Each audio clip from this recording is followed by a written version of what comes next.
Good morning बच्चों, आज हम करने जा रहे हैं आपकी वर्कशीट नंबर 87 विषय गणित कक्षा 10, हमारी डेट 17 फरवरी के लिए। चलिए स्टार्ट करते हैं। आज की वर्कशीट में हमें रिवीजन करना है समानांतर श्रेणी क्या होती है।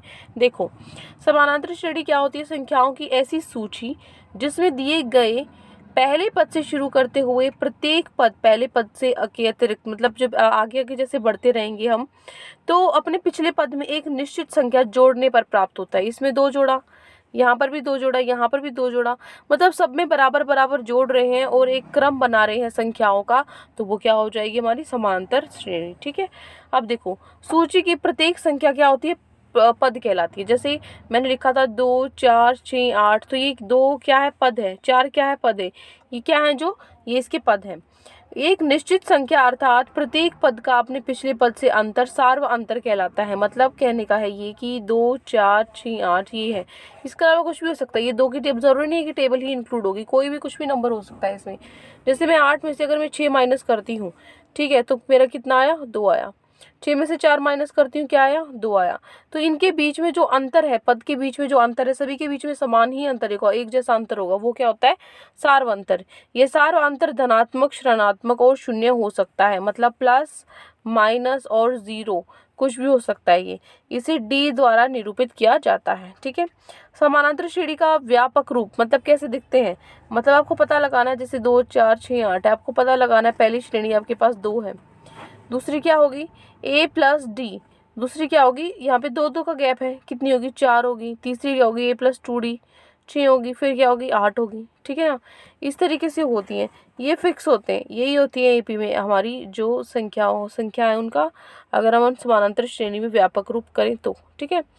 उसके बाद है समानांतर श्रेणी के प्रथम n पदों का योग। ये क्या होता है? ये फॉर्मूला बहुत इंपॉर्टेंट है, याद कर लेना आपके एग्जाम पॉइंट ऑफ व्यू से भी। क्या है? एस एन दे रखा है, सम होता है बेटा। ये सम है किसका? n/2 plus multiply 2n plus n-1 into D. ठीक है। उसके बाद एस एन क्या होता है? इसी का मतलब छोटा रूप है। ये क्या होगा? n/2 और 2a प्लस n/2a+1। ठीक है ना। मतलब लास्ट टर्म, फर्स्ट टर्म और last term a plus L है बेटा। ये पहली और ये क्या है? आखिरी। ठीक है ना। एल है, 1 नहीं है। अब देखो, यहाँ पे क्या है? ए क्या है? प्रथम पद। डी सार्वंतर। एन क्या है? पदों की संख्या। एल क्या है? अंतिम पद। ठीक है। एस एन क्या है? प्रथम एन पदों का योग। क्लियर है? अब देखो, ये आपका फॉर्मूला है। आपको श्रेणी का कोई भी पद निकालना है, जैसे एनवां पद, मतलब 8वां पद निकालना है, 10वां पद निकालना है। ठीक है। तो वो 10 क्या है? एन है। 8 क्या है? एन है। तो कैसे निकालोगे? पहली जो श्रेणी का पहला पद है, प्लस में मल्टीप्लाई करना है हमें, उसके बाद इन दोनों को सार्व अंतर के साथ करना है, बीच में यहाँ प्लस ही आएगा। ठीक है ना। अब देखो, एन क्या है? पदों की संख्या, कितनी कुल पद संख्या है, और डी क्या है? हमारा सार्व अंतर। क्लियर है?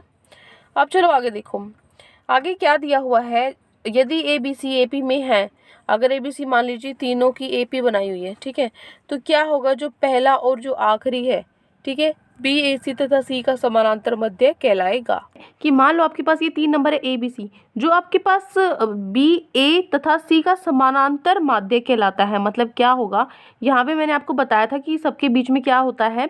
एक जैसे, मतलब जो इनके बीच में अंतर होता है वो समान होता है ना। तो उसी तरीके से यहाँ पे क्या होगा? जो बी है ना, ये वाला जो बी है, ये बी क्या होगा? ए और सी का क्या होगा? ए और सी का ये माध्य होगा, इनके बीच का नंबर होगा। ठीक है। तो यहाँ पे जो फर्स्ट है आपका, जो ए एन है, वो हम निकाल सकते हैं। कैसे? ए एन क्या होता है? हमें कोई भी क्या निकालनी होती है? कोई भी पद निकालना होता है, वो पद क्या होता है? ए एन निकालना होता है। ठीक है। ये आप चीज़ क्वेश्चन करोगे ना, ये चीज़ें तब ज़्यादा अच्छे से समझ में आएंगी आपको। ठीक है। तो यहाँ पे अगर आपने पहले पढ़ रखी है तो रिविजन चल रही है। जिन बच्चों ने ये चैप्टर आता है, जिन बच्चों को, तो उनके लिए तो फटाफट सारी चीज़ें दिमाग में घुस रही होंगी। जिनको नहीं आता, कोई दिक्कत वाली बात नहीं, चैप्टर हम अपने रिविजन टाइम पे करेंगे। ठीक है। अब देखो, ए एन है जो, वो क्या होगा? सम ऑफ एन नंबर्स माइनस में सम ऑफ n-1 नंबर। जितने नंबर तुमने लिए हैं 7, यहाँ पे उनका सम, और यहाँ पे उन 6 का जो सम होता है वो। ठीक है। और जो बी है वो क्या हो? ये मैंने आपको बता दिया क्या होता है, इनका मध्य होता है, a प्लस सी का आधा। ठीक है। अब देखो, सार्व अंतर, अगर जो डी है वो ग्रेटर देन 0 है, तो वो क्या होगा? धनात्मक होगा। ऑब्वियसली होगा ये तो, क्योंकि मान लीजिए कोई सी का मान है, जो डी का मान 10 है, डी क्या है? यहाँ पे अंतर है जो बीच का, वो सार्व अंतर। मतलब जैसे 2, 4, 6, 8, इनके जो बीच का अंतर है वो। ठीक है। मान लीजिए इनके बीच का अंतर कितना है? 10 है। तो उदाहरण के तौर पर यहाँ पे जैसे इनके बीच में क्या है? 10 है। सारे क्या है? 0 से बड़ा था डी का मान, तो क्या हुआ? ये सारे क्या आए? धनात्मक आए, है ना। इसी तरीके से अगर 0 से छोटा होगा तो कैसे आएंगे, ऋणात्मक मतलब माइनस में आएंगे। मान लो -25 है डी का मान, तो ये नंबर आपको क्या दिख रहे हैं, आपको लगेगा ये तो सारे प्लस में है, माइनस तो किसी के आगे नहीं है। लेकिन बेटा यहाँ पर देखो ये घट रहा है, -25 यहाँ है, यहाँ पे भी घट रहा है -25, ठीक है, सब में -25 ये घट रहा है, ठीक है। और अगर डी 0 होगा तो क्या होगा, मतलब कोई बीच में इनके गैप है ही नहीं, ठीक है, सबके इनके बीच में कोई भी है नहीं, गैप नहीं है, एक का भी दो का भी, तो यहाँ पे क्या हो जाएगा 0, आपका डी हो जाएगा सारवंतर, ठीक है। अब चलिए अपने क्वेश्चन आंसर पे चलते हैं। आज हमारी वर्कशीट में 7 प्रश्न हमें दिए गए हैं। पहला प्रश्न है आपका, एपी के प्रथम 4 पद लिखने हैं जिसका प्रथम पद और सार्वअंतर आपको दिया हुआ है, ठीक है। ये ए क्या होता है प्रथम पद और डी क्या होता है सार्वअंतर, ठीक है। 3 पार्ट्स हैं आपके, तीनों हम सॉल्व करेंगे, ठीक है। तीनों में ए और डी दिए हुए हैं, तो चलो देखते हैं। फर्स्ट पार्ट है हमारा, यहाँ पे देखते हैं हम, ए क्या दिया हुआ है 10 दिया हुआ है, और डी आपको क्या दिया हुआ है वो भी 10 दिया हुआ है। दोनों ए और डी 10 दिए हुए हैं, मतलब डी क्या है आपका जो सार्वअंतर है और ए क्या है आपका जो प्रथम पद है, ठीक है। प्रथम पद मतलब जो आपकी एपी है, जैसे आपके पास कुछ नंबर्स हैं उसमें से जो पहला पद है वो क्या है 10 है, उसके बाद फिर से 10 का गैप है, डी क्या है 10, सार्वअंतर 10 है, तो क्या हुआ अगला 20, फिर से 10 का है सार्वअंतर 10 है, तो अगला 10 और बढ़ा दो, फिर से 10 बढ़ा दो 40 हो गया। देखो 10 20 30 40, यही आपके प्रथम 4 पद है, ठीक है। ये तो हो गया, आपने समझ लिया कि मतलब क्या है इसका, जो सार्वअंतर और प्रथम पद है इसका मतलब क्या है। लेकिन अब हमें मैथ्स में तो पूरे मेथड से सॉल्व करना पड़ेगा ना, ऐसे डायरेक्ट आप आंसर थोड़ी लिख सकते हो। क्या करोगे, पहला पद तो क्या होता है जो आपको ए दे रखा है यही है। दूसरा पद क्या होगा, दूसरा पद होगा ए प्लस डी, ए में डी ऐड कर दो, यही क्या था ना हमने, देखो पहले 10 था, फिर 20 था, फिर 30 था, फिर 40 था, 10 जोड़ा था ना हमने, 10 जोड़ा था मतलब ए में हमने डी जोड़ दिया, ठीक है। फिर हमने क्या किया, ए में 2d जोड़ दिया, यहाँ पे ए है ये, इसमें 20 जोड़े हमने तब जाके 30 बनाना, मतलब 2d जो d है ये 2 बार जोड़ दिया, ठीक है। उसके बाद चौथे में 3 बार जोड़ दिया, इस तरीके से। ये अभी मैंने आपको वर्कशीट में बताया भी था ये फॉर्मूला कि किस तरीके से हम उसको लिखते हैं। तो यहाँ से हमारी जो सारे मान है वो निकल गए, ठीक है ना। ए प्लस डी क्या हो गया, ए क्या है 10, डी क्या है 10, 20 हो गया। ए प्लस 2d क्या होगा, ए ये है 2d मतलब 2 × 10, 10 + 2 20 30, ठीक है। इस तरीके से आपको निकालना था, हो गया फर्स्ट पार्ट। अब चलो सेकंड पार्ट पे। सेकंड पार्ट है, ए आपको दिया हुआ है -2 और डी आपको 0 दिया हुआ है। ये तो अभी हमने किया था, 0 है डी, सार्वअंतर है ही नहीं तो सारे -2 ही आएंगे। जैसे 5 वाला किया था ना, 5 में कोई अंतर ही नहीं था, डी 0 था। उसी तरीके से ये तो यही हल हो गया, लेकिन हमें हल करके दिखाना पड़ेगा। A1 क्या है -2 है, A2 क्या होगा a प्लस डी, ए क्या है बेटा -2 है, डी क्या है आपका 0 है, तो फिर से -2, a प्लस 2d, ये नंबर याद रखने हैं। ये 2d में क्या होता है 1d होता है, 3d में एक एक कम होता है सब में। अगर a 3 निकालना है तो 2 आएगा, a 4 निकालना है तो 3 आएगा, ठीक है ना। तो a प्लस 2d है यहाँ पे, फिर से आपका -2 आएगा क्योंकि ये तो 0 ही होगा ना, सब में 0 हो जाएगा क्योंकि d 0 है, तो a बचेगा बार बार, तो a तो बार बार यही है। तो प्रथम 4 पद क्या होंगे, -2 यहाँ पे आपको 3 दिख रहे होंगे, ये हो जाएगा, यही थोड़ा सा कट गया बेटा, इसको आप कर लेना, ठीक है ना। ये 4 आएंगे आपके, तो ये आपको लिखने हैं सारे। अब देखिए यहाँ पे एक और ऐड कर लेना, 4 लिखने हैं ये। सेकंड पार्ट भी हो गया। अब देखो थर्ड पार्ट में क्या दिया हुआ है, ए आपको दिया हुआ है 4 और डी आपको दिया हुआ है -3। तो A1 क्या है, पहला प्रथम पद क्या है 4 है, A2 फिर क्या है a प्लस डी, 4 प्लस में -3 कितना हुआ, 4 - 3 1 होता है। A3 a प्लस में 2d, a क्या है 4 प्लस में 2d, 2 × d मतलब 2 3 जा 6, 4 में से 6 गए -2। फिर है A4 a plus 3d, a क्या है आपके पास 4 प्लस 3d, 3d है मतलब 3 × 3, 4 -9 -5। तो प्रथम 4 पद हमारे निकल गए, ठीक है। तो ये हो गया आपका क्वेश्चन नंबर 1। तीनों पार्ट हमने कर लिए क्वेश्चन नंबर 1 के। Now move to our question number 2। समानांतर श्रेणी 4 7 10 13 का व्यापक पद लिखिए। व्यापक पद क्या होता है बेटा, उसको जनरली आप किस तरीके से लिख सकते हो फॉर्मूला वाइज। क्या होगा, जैसे ये आपको दे रखी है एपी, ठीक है। तो यहाँ पे ये जो मैं बोल रही हूँ ना एपी, ये क्या होती है, जो आपकी समांतर श्रेणी है उसको बोलते हैं, ठीक है, शॉर्ट फॉर्म होती है इसकी ये। तो A1 क्या है आपके पास 4 है, A2 क्या है 7 है, D कितना है, फिर D माइनस करके देख लो, 7 में से 4 गए कितना हो गया, 7 में से 4 गए 3 हो गई, तो 3 आपका D है। D पता है आपको क्या निकलना है, आपको क्या निकलना है बेटा, व्यापक पद का मतलब सिर्फ आपको फॉर्मूला टाइप निकालना है। तो ये हमने किया था, किसी भी पद के लिए निकालना है तो क्या निकालना है, AN होता है पद, है ना। तो AN निकालना है, A क्या है आपके पास 4 है प्रथम पद, N हमें निकालना, N हमें मतलब पता ही नहीं है कितने ये, ठीक है। आगे तक डैश डैश लगे हुए थे ना, इसके पीछे लगा लेना बेटा यहाँ पे डैश डैश, इसका मतलब आगे तक ये ऐसे ही चलता रहेगा। डी क्या है आपके पास 3 है, रख दिया। यहाँ पे इसको मल्टीप्लाई करो 3n माइनस में 3 लिख दिया 4 प्लस में, उसके बाद 4 माइनस 3 कितना हो गया 1, 1 प्लस 3 9, ठीक है। हमारी वैल्यू निकल गई।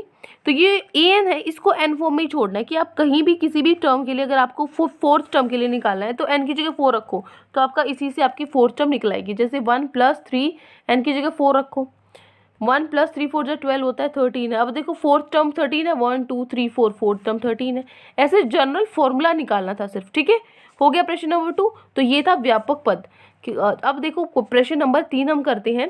35 30 25 का कौन सा पद सबसे पहले ऋणात्मक पद होगा। ऋणात्मक पद मतलब माइनस में कौन सा पद होगा ये आपको पता करना है। देखो एक कॉन्सेप्ट समझो आप, माइनस में कौन सा होगा, 0 है। जब 0 से छोटे नंबर हो जाते हैं तब वो माइनस में पहुंचते हैं ना, इससे ऊपर वाले तो प्लस में होते हैं। जब 0 से छोटे होते हैं वो माइनस में होते हैं, तो हम 0 वाला पद निकालते हैं, ठीक है। उससे अगला ही क्या हो जाएगा, माइनस में हो जाएगा। 0 वाला निकाल लेते हैं। तो देखो ये आपका प्रश्न नंबर 3। A1 आपके पास क्या दिया हुआ है 35, A2 30 है, ठीक है। तो यहाँ पे उसके बाद 25 था।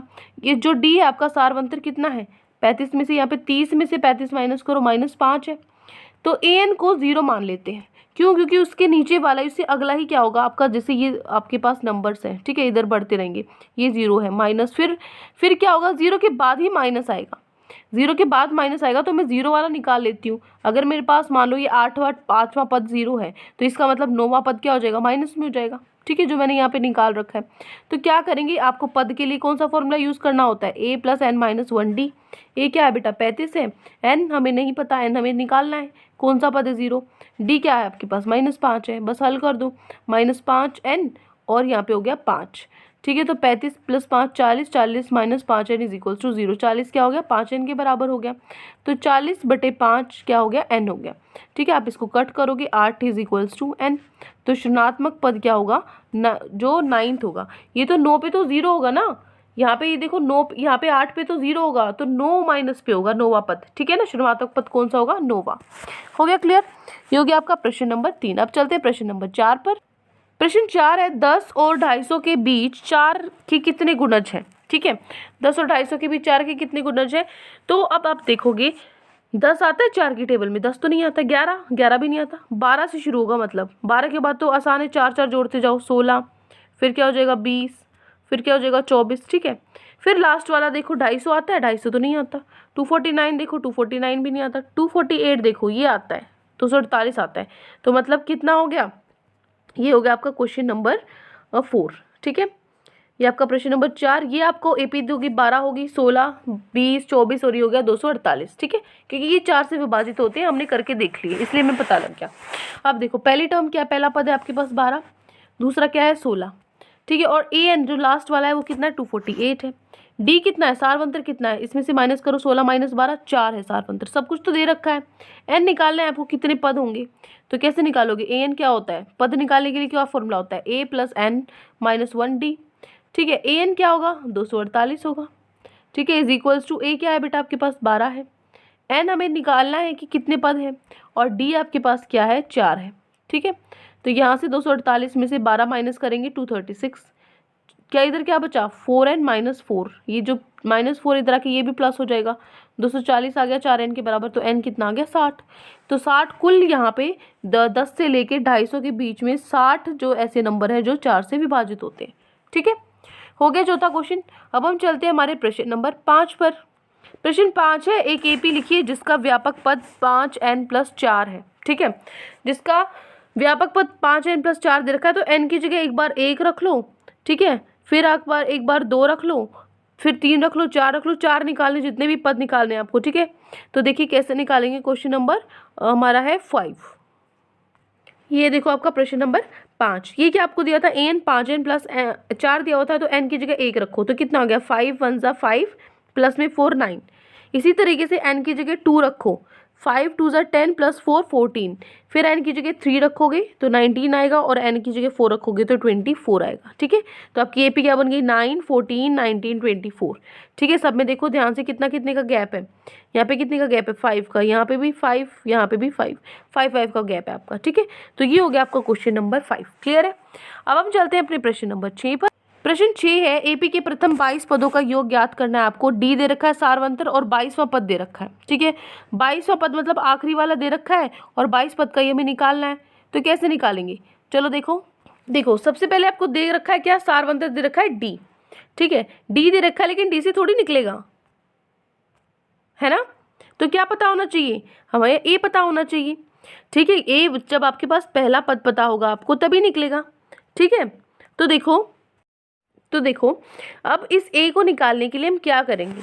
ठीक है, पहले पद निकालने के लिए क्या करेंगे, सबसे पहले हमारे पास 22 कुल पद हैं। ठीक है, 22 कुल पद हैं, तो 22वां पद को हम कैसे लिख सकते हैं, मैंने बोला था एक कम लिखते हैं, 22 है तो 21D का फॉर्मूला होगा जो कितने के बराबर है 149 के बराबर है। तो यहाँ से D आपको दे रखा है 7 दे रखा है, तो 21 7 147 होता है। तो यहाँ पे ये जाके इधर माइनस हो जाएगा, तो A कितना आया 2 आया सिर्फ। अब आपके पास प्रथम पद अब आपको पता है, आपको D पता है। ठीक है, और 22वां पद आपको पता है, आपको योग निकालना है। ठीक है, योग कैसे निकालोगे, SN का फॉर्मूला क्या होता है n/2 2a plus n - 1D। n क्या है 22 है क्योंकि कुल 22 पद है आपके। ठीक है, A अभी हमने निकाला 2 है, n कितना है 22 है पद आपके, और D कितना है 7, ये तो प्रश्न में ही दिया हुआ है। बस इसको हल कर दो, 2 से ये कट गया 11 पे, और ये 2 2 ज़ा 4 21, ये हो गया 21 × 7, 21 × 7 होता है 147, ये 4 प्लस में 147 151 × 11 कितना हो गया 1661। तो ये हो गया 22 जो पद है उनका योग। क्लियर है, तो ये हो गया आपका क्वेश्चन नंबर 6। अब हम चलते हैं हमारी जो आखिरी प्रश्न हमारी वर्कशीट का, प्रश्न नंबर 7। प्रश्न नंबर 7 में आपको एक AP दी हुई है, इसका कौन सा पद -81 होगा ये आपको पता करना है। ठीक है, कौन सा पद, फिर से पद आ गया तो एक ही फॉर्मूला है, बार बार याद हो गया होगा अब तो आपको। ठीक है, ये इसी से निकालेंगे हम, और उसके बाद ये भी बताना है कि कोई पद जो 0 भी होगा क्या इस AP में। ठीक है, अपने उत्तर की पुष्टि के लिए कारण भी आपको देना। तो देखो प्रश्न नंबर 7, देखो AP कितना है बेटा, AP आपके पास 21 है, 18 और 15। ठीक है, ये आपको दे रखा है। A क्या है आपके पास 21 है, A2 आपके पास 18 है, तो 18 - 21 कितना हो गया -3, आपका D सारवंतर निकल गया, D निकल गया। और हमें -81 पद देखना है कि कौन सा है, कितने पे आएगा। तो देखो कैसे निकालेंगे, यहाँ पे 81 हम पद, हम एक ही फॉर्मूला है हमारे पास, AN = A + 1 n - 1। ठीक है, AN हमने 81 देखना है, हमें तो 81 देखना है, तो A क्या है 21 दे रखा है, N कितना है बेटा आपके पास, N हमें नहीं पता, ये हमें पता करना है। ये क्या है -3 है, तो इधर क्या हो जाएगा 3n और +3। ठीक है, उसके बाद -81 = किसके बराबर है, ये सारे 21 और 3 इधर ले आओ माइनस में, ये -105 हो गए, इधर -3 है, माइनस से माइनस कट गया 105/3, n कितना हो गया 35। मतलब जो आपका 81 है 35वीं पद क्या हो गया -81। ठीक है, तो अब देखो ये हमारा निकल गया, मतलब जो 35वीं आपकी टर्म है, 35वीं जो पद है वो क्या है -81। एक तो ये निकालना था 81वां पद कौन सा होगा, निकल गया ये हमारा n की वैल्यू निकाल के। ठीक है, इस फॉर्मूले से। अब देखो उसके बाद उसने शून्य वाला भी तो पूछा था कि शून्य वाली पे जो हमारी जो पद है शून्य कब होगा, कौन से पद पे होगा। तो देखो an है, हमें n निकालना पड़ेगा ना कि n पद पे, 8वें पद पे, 9वें पद पे किस पे होगा। तो पद निकालने के लिए ये फॉर्मूला होता है, क्या होना चाहिए पद 0 होना चाहिए। ठीक है, A क्या है हमारा 21 है, n हमें निकालना है कि कौन से नंबर पे होगा 0। ठीक है, और D हमारा -3 है, बस इसको हल कर लो। यहाँ पे 21 है, ये 3n हो जाएगा और इधर 3 हो जाएगा, कितना हो गया 24, 21 और 3 24 -3n, यहाँ पे 3n इस तरफ ले आओगे, 3n = 24, n कितना हो गया 24/3 8। मतलब जो 8वां पद होगा वो क्या होगा 0 होगा, 0 होगा। ठीक है, तो ये हो गए हमारे 7 के 7 प्रश्न जो आज आपकी वर्कशीट में दिए गए थे। आई होप आपको अच्छे से समझ में आ गए हैं। कोई भी डाउट है पूरी वर्कशीट में तो कमेंट सेक्शन में आप मुझसे पूछ सकते हैं, और अगर आपको वीडियो अच्छी लगे तो चैनल को सब्सक्राइब कर सकते हैं, वीडियो को लाइक कर सकते हैं। Thank you and have a great day.